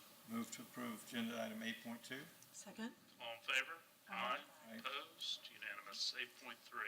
Approve the annexation initial future land use map designations of residential low, RL, and water drainage feature overlay and initial zoning atlas designation of low, medium density residential, LMDR district for 1719 Owen Drive and pass ordinances 9656-23, 9657-23, and 9658-23 on first reading. This is another annexation request. A single-family home is seeking to obtain sanitary sewer and solid waste service. The property is contiguous to city boundaries. There will be no adverse impacts on services, and it is consistent with a comprehensive plan. Upon annexation, the property will be designated residential low and will have a small area of water drainage feature overlay on the future land use map, and the property will be zoned low, medium density residential. Any questions for Ms. Clayton? Anyone from the public to speak to item 8.3? Mr. Margolis. We have three ordinances. First up is ordinance number 9656-23, an ordinance of the City of Clearwater, Florida, annexing certain real property located on the east side of Owen Drive, approximately 340 feet north of State Road 590, whose post office address is 1719 Owen Drive, Clearwater, Florida 33759, into the corporate limits of the city and redefining the boundary lines of the city to include said addition, providing an effective date. Next up is ordinance number 9657-23, an ordinance of the City of Clearwater, Florida, amending the future land use element of the comprehensive plan of the city to designate the land use for certain real property located on the east side of Owen Drive, approximately 340 feet north of State Road 590, whose post office address is 1719 Owen Drive, Clearwater, Florida 33759, upon annexation into the City of Clearwater as residential low, RL, and water drainage feature overlay, providing an effective date. Finally, we have ordinance number 9658-23, an ordinance of the City of Clearwater, Florida, amending the zoning atlas of the city by zoning certain real property located on the east side of Owen Drive, approximately 340 feet north of State Road 590, whose post office address is 1719 Owen Drive, Clearwater, Florida 33759, upon annexation into the City of Clearwater as low-medium density residential, LMDR, providing an effective date. Do I have a motion? Motion to approve agenda item 8.3. Second. All in favor? Aye. Opposed? Unanimous. 8.4. Approve amendments to the Community Development Code addressing community gardens, detached dwellings, and residential infill projects in the MDR district, fences, vertical mixed-use projects, landscaping standards, residential commercial parking restrictions, signs, permit renewals, pre-application meetings, development agreements, definitions, US 19 zoning district and development standards, and downtown district and development standards, and pass ordinance 9643-23 on first reading. This ordinance first appeared on your agenda on February 13th, and as Ms. Call stated, it has a lot of amendments in it. At that February public hearing, you directed us to make 3 changes to the ordinance. One was to delete the prohibition of rope lighting around windows and doors. The second one was to allow attached electronic message signs for performing arts theaters of any size in the downtown zoning district, and that they be limited to 2 frontages. And then the third one was to allow 6-foot-high open-style fences within the front setback of community gardens. So we have made those changes. We re-advertised the ordinance, and we're asking for your approval on first reading tonight. Any questions for Ms. Clayton? Anyone from the public to speak to item 8.4? Ms. Clayton, I just want to thank you and your staff. I know a lot of work went into this, and we respect all of you tremendously. I know there were some amendments, but I want to thank you for all the hard work. I don't agree with the rope lighting still, but I'm willing to compromise with my fellow council members in the spirit of building consensus. So do I have a motion, and then Mr. Margolis can read the ordinance. Move to approve item 8.4. Second. Mr. Margolis. Ordinance number 9643-23, an ordinance of the City of Clearwater, Florida, making amendments to the Community Development Code by amending Article 2 zoning districts, Chart 2-100, and the medium-density residential, commercial, institutional, and open space recreation districts by amending Article 3 development standards, fences and walls, general applicability standards, home-based businesses, landscaping, tree protection, parking and loading, signs, temporary uses, dog-friendly restaurants, and community gardens in urban farms divisions by amending Article 4, development review and other procedures, general procedures, and Level 3 approval divisions by amending Article 8, definitions and rules of construction, by amending Appendix B, US 19 zoning district and development standards, general provisions, regulating plan, sub-district standards, street frontage standards, site design standards, building design standards, flexibility and administration divisions by amending Appendix C, downtown district and development standards, general provisions, regulating plan, character district standards, frontage standards, site design standards, building design standards, flexibility and administration divisions, certifying consistency with the city's comprehensive plan and proper advertisement, providing for severability, and providing an effective date. I have a motion and a second. All in favor? Aye. Opposed? Unanimous. 8.5. Approve the easement vacation request from the owner property address 2584 Deer Run East, Clearwater, to vacate a portion of a 10-foot platted public utility easement located on Lot 1 of Block F, Northwood Estates, Tract F, according to the map or plat thereof as recorded in Plat Book 77, pages 46 through 47, Public Records of Pinellas County, Florida, and pass ordinance 9667-23 on first reading. Robert Kasmer, Public Works Engineering, Real Estate Coordinator. Good evening, Mayor, council members, city attorney, congratulations, city manager. For your review is an easement vacation request. In summary, property owners of 2584 Deer Run East have requested the city to vacate a portion of a rear 10-foot platted utility easement. The purpose of the vacation is to allow for the installation of a pool deck. There are no city or private utilities within this easement. City staff has no obligation, no objection to this request. Any questions, please? Any questions? Anyone from the public like to speak to item 8.5? Mr. Margolis. Ordinance number 9667-23, an ordinance of the City of Clearwater, Florida, vacating a portion of a platted drainage and utility easement located on Lot 1, Block F, Northwood Estates, Tract F, according to map or plat thereof, as recorded in Plat Book 77, pages 46 and 47 of the Public Records of Pinellas County, Florida, providing an effective date. Have a motion? Move to approve agenda 8.5. Second. All in favor? Aye. Opposed? Unanimous. Thank you. Thank you, have a good evening. We have several items to be continued. Is there anyone to speak to item 8.6? I have a motion to continue to April 20th, 2023. Move to continue to April 20th, 2023. Second. All in favor? Aye. Opposed? Unanimous. Anyone to speak to item 8.7? I have a motion to continue to April 20th, 2023. So moved. Second. All in favor? Aye. Opposed? Unanimous. Anyone to speak to item 8.8? I have a motion to continue to April 4th.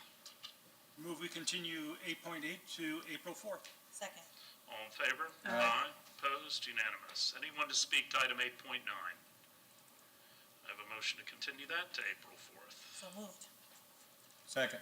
All in favor? Aye. Opposed? Unanimous. Anyone to speak to item 8.10? I have a motion to continue to April 20th, 2023. So moved. Second? All in favor? Aye. Opposed? Unanimous. And item 8.11, anyone to speak to item 8.11? Do I have a motion to continue to April 20th? So moved. Second. All in favor? Aye. Opposed? Unanimous. 9.1. These are listed in second reading, but it's actually third reading for this one. It is ordinance number 9659-23, an ordinance of the City of Clearwater, Florida, annexing certain real property located on the southeast corner of Woodring and Carlton Drives, whose post office address is 2635 Woodring Drive, Clearwater, Florida, 33759, into the corporate limits of the city, and redefining the boundary lines of the city to include said addition, providing an effective date. Anyone to speak to item 9.1? Do I have a motion? Move to approve item 9.1. Second. All in favor? Aye. Opposed? Unanimous. 9.2. We have ordinance number 9660-23, an ordinance of the City of Clearwater, Florida, amending the future land use element of the comprehensive plan of the city to designate the land use for certain real property located on the southeast corner of Woodring and Carlton Drives, whose post office address is 2635 Woodring Drive, Clearwater, Florida, 33759, upon annexation into the City of Clearwater as residential low RL, providing an effective date. Anyone to speak to item 9.2? I have a motion. Move to approve agenda 9.2. Second. All in favor? Aye. Opposed? Unanimous. 9.3. We have ordinance number 9661-23, an ordinance of the City of Clearwater, Florida, amending the zoning atlas of the city by zoning certain real property located on the southeast corner of Woodring and Carlton Drives, whose post office address is 2635 Woodring Drive, Clearwater, Florida, 33759, upon annexation into the City of Clearwater as low-medium density residential, LMDR, providing an effective date. Anyone to speak to item 9.3? Do I have a motion? Move to approve agenda item 9.3. Second? All in favor? Aye. Opposed? Unanimous. 9.4. This is going to be ordinance number 9665-23, an ordinance of the City of Clearwater, Florida, relating to medical clinic safety, amending the Code of Ordinances, Chapter 28, Streets, Sidewalks, Other Public Places, Section 28.10, establishing a vehicular safety zone, creating civil penalties, and describing citation procedures, providing an effective date. Chief, Here, if you have any questions. any questions at this time? Anyone to speak to this item? Is there anyone in opposition in the audience? Would any of you like to speak in favor? Can we say thank you? Thank you. Okay. Do I have a motion? Motion to approve agenda item 9.4. Second. All in favor? Aye. Opposed? Unanimous. 10.1. Amend the city's fiscal year 2022-2023 operating and capital improvement budgets as first quarter and pass ordinances 9671-23 and 9672-23 on first reading. Ms. Castle, it's like when you order food, and you've been waiting, and then you run to the bathroom, and then it shows up. Mayor, Council, Kayleen Castle, Budget Director. This is the first quarter budget review for fiscal year 22-23. I went over the report with you on Monday. I'd be happy to answer any additional questions. Any questions? No. Anyone from the public speak item 10.1? Do I have a motion? Move to approve item 10.1. Second. Mr. Margolis. We have two ordinances accompanying this. We have, first up is ordinance number 9671-23, an ordinance of the City of Clearwater, Florida, amending the operating budget for the fiscal year ending September 30th, 2023 to reflect increases and decreases in revenues and expenditures for the General Fund, Special Development Fund, Special Program Fund, Solid Waste and Recycling Fund, and Parking Fund, as provided herein, providing an effective date. Next up, we have ordinance number 9672-23, an ordinance of the City of Clearwater, Florida, amending the capital improvement budget for the fiscal year ending September 30th, 2023, to reflect an increase of $3,674,281, providing an effective date. I have a motion and a second. All in favor? Aye. Opposed? Unanimous. Anything else, Ms. Boyer? No, sir. Okay, anything, Mr. Margolis? Just two things briefly. Council, as you know, I've been meeting with each of you individually to discuss the city manager's contract. I now have a draft of that, so I've taken everyone's feedback into account, and so looking forward to hopefully bring that to the council. I hope to present that at the April 4th meeting. If for some reason that gets delayed or does not happen, I'll certainly let each of you know, but I feel pretty good about where we're at based on the feedback I've received individually. The other thing I want to point out, this will be on the next agenda, meaning the April 4th.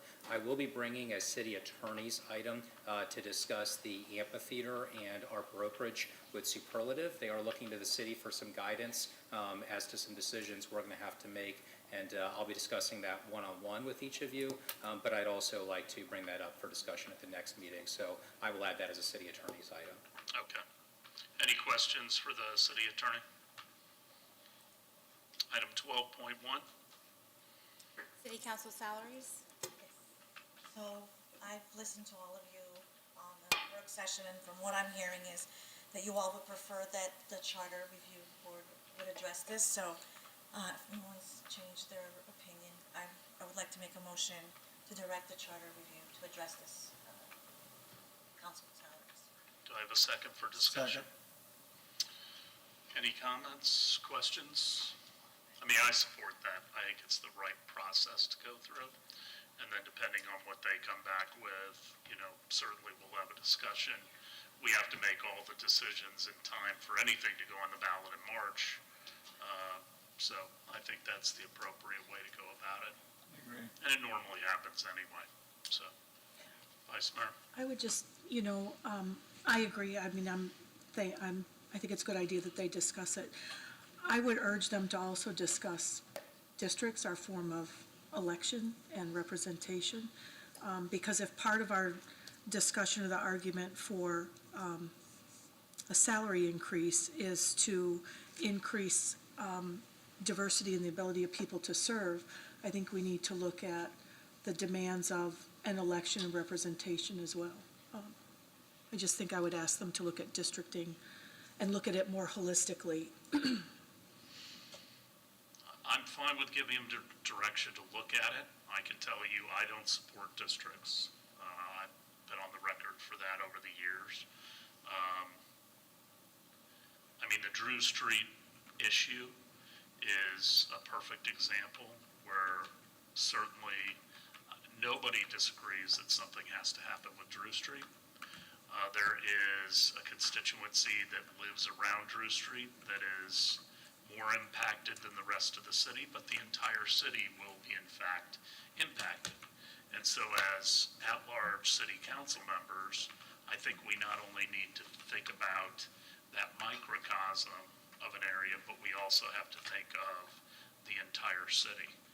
I've always believed and have seen over my years of being on the council and also being an observer of the council, I think it has been healthy that we have council members that are not representing a small area of the city where they start to get more parochial.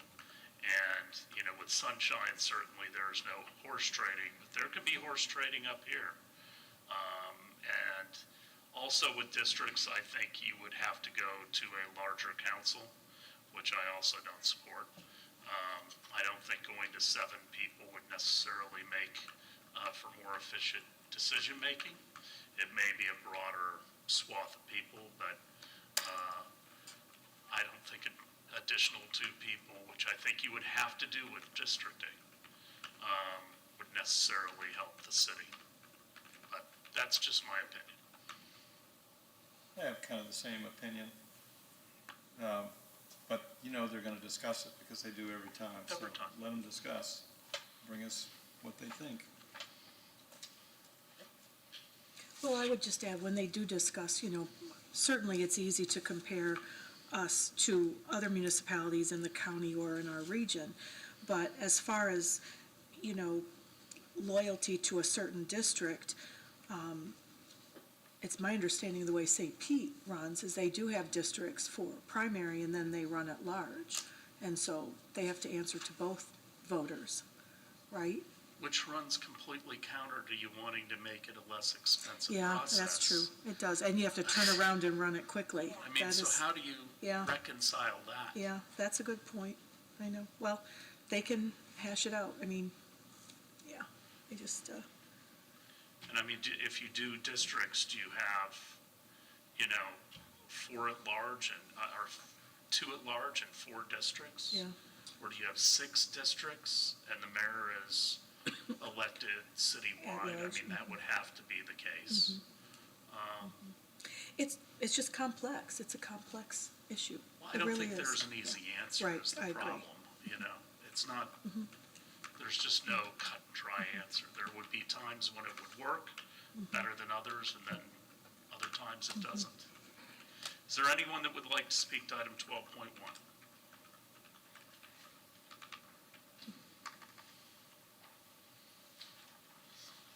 Patrick Raftery, once again. I noted at the work session on Monday, there was a discussion about this very item, and I began thinking about it myself, and I tend to agree with the mayor's contention that in the direction to the Charter Review Committee, we don't want that salary to end up as a sufficient level that would be that person's primary job. There is a great amount of passion and dedication to the city that's required by the council members. Yourselves epitomize that very nicely. The amount of time you spend on issues, the amount of time you spend on city events are not compensated, but therefore I do not think the solution would be to raise the level of that salary to where it would be your full-time job and also encourage more people to run for the district, run for the council. I don't think that would be accomplished. I don't think people would come out if this was their primary job. The other thing that was suggested on Monday that struck a chord with me came from the mayor as well, though.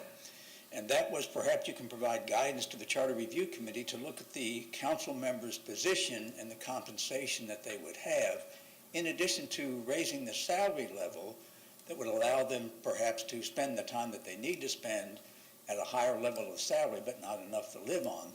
But in addition to that, the mayor suggested that there be consideration given to a life insurance policy for members of the council. And I think that is a suggestion worth consideration by the Charter Review Committee to say, would that be part of the compensation to a council member? So I think that should be suggested to them as well to review.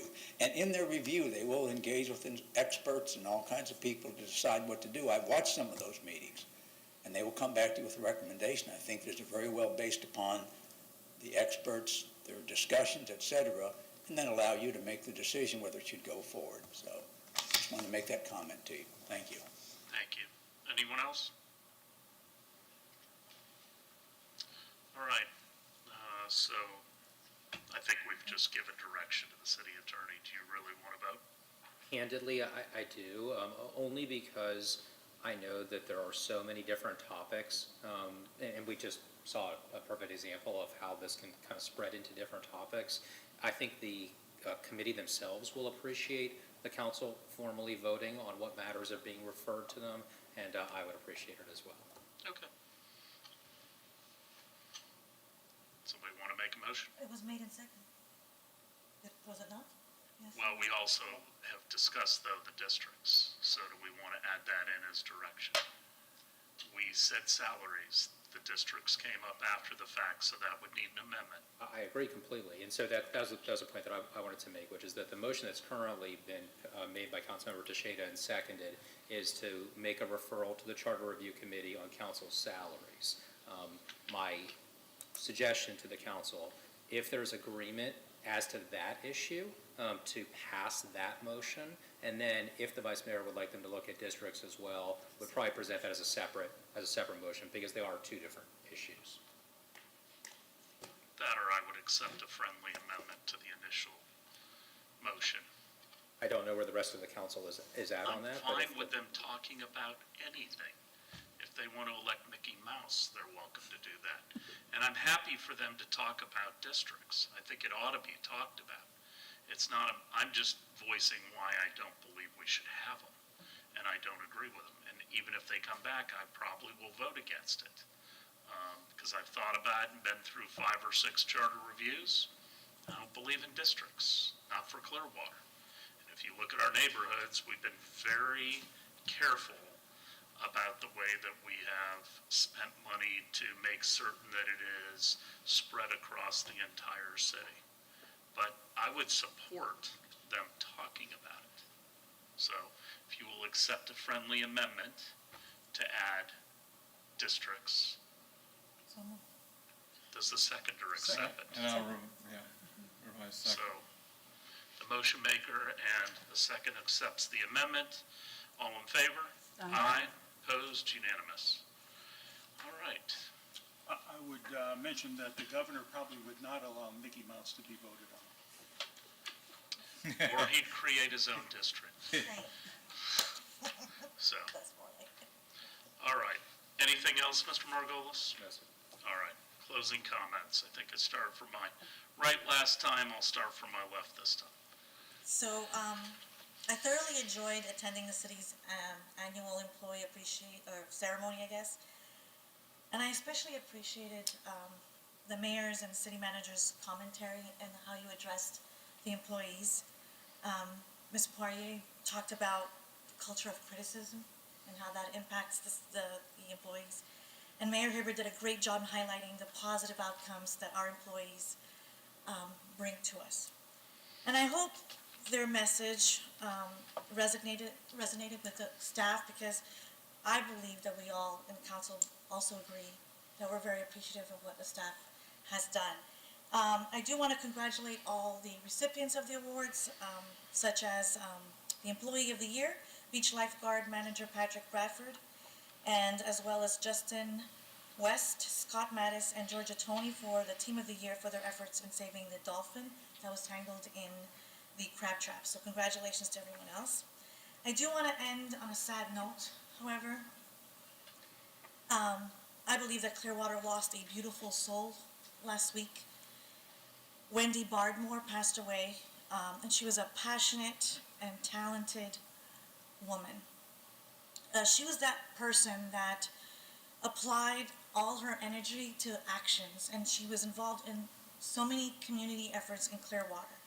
She was also a talented singer, and I can still hear her perform on Cleveland Street. And she's going to be missed, and it's a sad day. It's a sad week for me. She's going to be deeply missed. Well, there's a lot of green up here. We're all getting ready to celebrate St. Patty's Day, and I hope everyone has a great time. Now, for me, I know I barely recovered from L. Ron Hubbard's birthday on Monday. That's an event that is widely celebrated over a couple of blocks downtown. Yep, I barely recovered.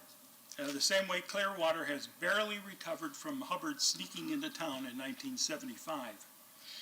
I bring this up because we got a couple of unhinged emails from Scientology spokesperson Ben Shaw in the last week or so. They were really written to Tracy McManus, the reporter for the Tampa Bay Times, but Ben was nice enough to send them into City Hall as well. He seems to be very upset with an article that may be coming out soon that could be very eye-opening to people of Clearwater. I would say Ben, who went really overboard, needs to relax. Ben needs to get his TRs in and drop the Tone 40 demands that the Tampa Bay Times bow to his will. Now, if you don't understand the Scientology jargon, that's okay. The important message is that you should probably subscribe to the Tampa Bay Times, or at least be going down to the newsstand and checking to see if the articles come out yet. And to Scientology, who wants to partner with Clearwater, deception is never a good method to prove your noble intentions. How about this instead? Put businesses in all the empty buildings you've purchased downtown. Stop blocking commerce. give people more than a month-to-month lease in the buildings you do lease out.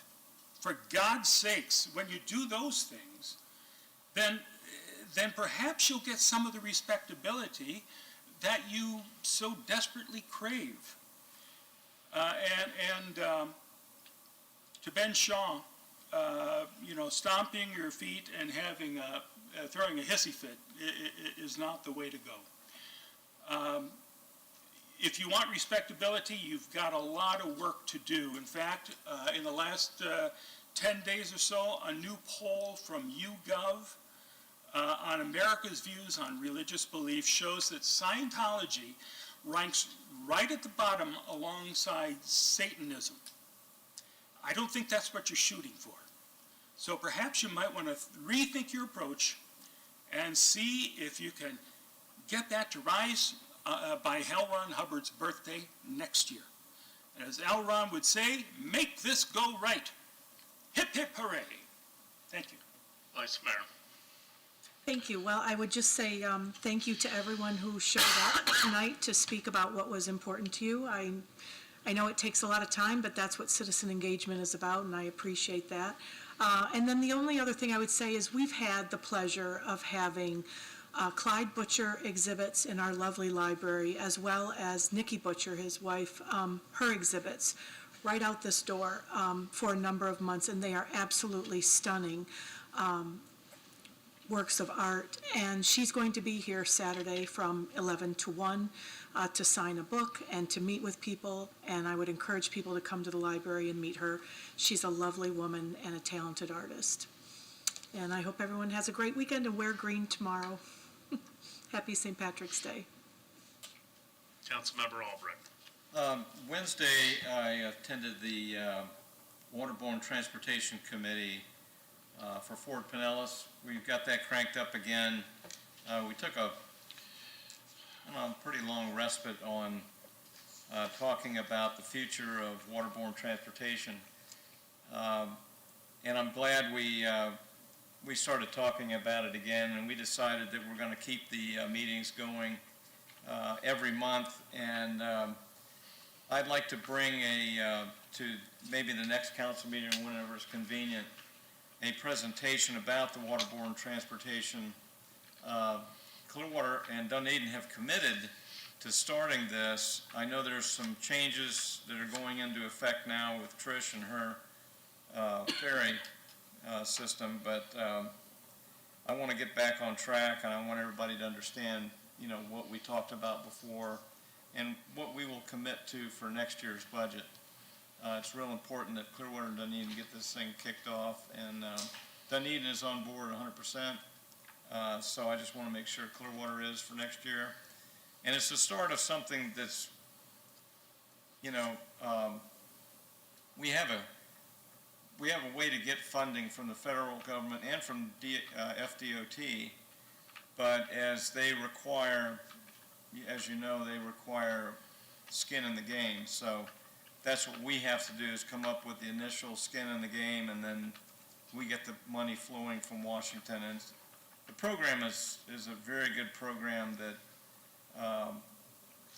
will build a ferry system as part of public transit, not just something fun to go to the beach in the mainland, but something more than that will carry from Dunedin all the way down south and around to downtown St. Petersburg and then across the bay. Eventually. It's not going to happen in the next couple of years, but that's the vision. So I'd like to come back. I'll talk about maybe getting the next couple of meetings, do a presentation so everybody gets up to speed on this. Thank you. Thank you. Well, I want to thank everybody for tuning in tonight. Clearwater for Youth was brought up earlier this evening, and Clearwater for Youth has been around for decades and decades. They are a partner. They are not under the city of Clearwater, but I want to thank all those folks that raise scholarships.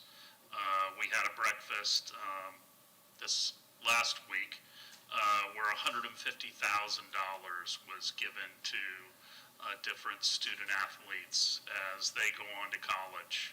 And these were all given by just individuals who have stepped up and made a commitment. And Clearwater for Youth often steps in and offers scholarships for kids that would otherwise not be able to be in athletics. And there was a saying by one of the gentlemen that helped start Clearwater for Youth. And he said, if you keep them busy all day, they'll sleep at night. And that's a pretty good thing to do with kids, and something that we ought to aspire to.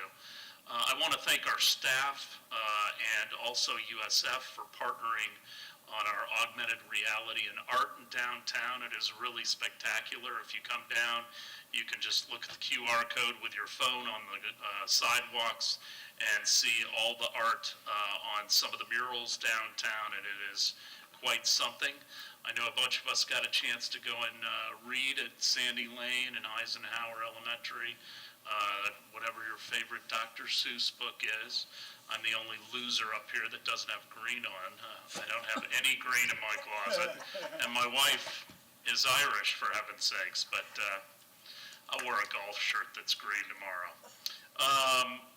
We have Neighborhoods Day coming up, not this Saturday, but next. I think we're looking forward to that.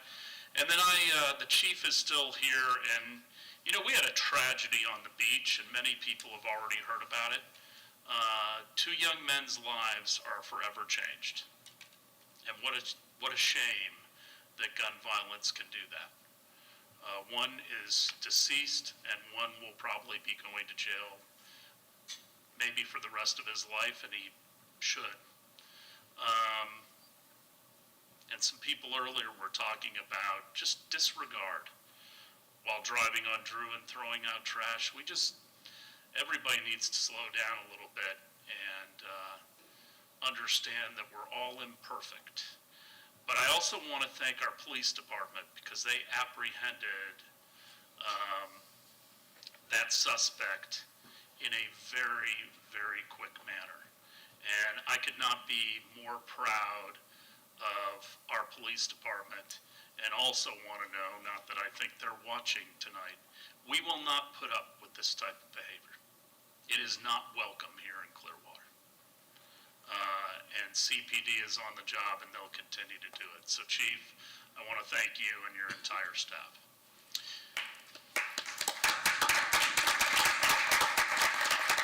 With that, we are adjourned. God bless.